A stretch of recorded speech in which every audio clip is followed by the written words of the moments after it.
Dubayga qachon ketamiz? Siz mendan xavotir olmang. Menda hammasi silliq.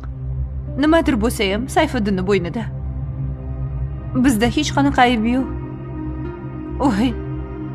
Ulloh bo'lsa menda ayb emas-ku. Voy. Nega to'xtab qolding? Qilaman. Davom et, gaplash, o'ynashing bilan. Voy. Bu yerda nima qilyapsiz? Tushunmadim. Qanaqa qilib kirdingiz? Men haqimda qiziqmas, sen o'zing ishingga javob ber. Sen iflos. O'zingni razil ishlaring uchun meni qurol qilib ishlatdingmi? Yo'q, siz meni noto'g'ri tushundingiz. Yaqinlashma, uzoqroq tur. Voy. Hammasiga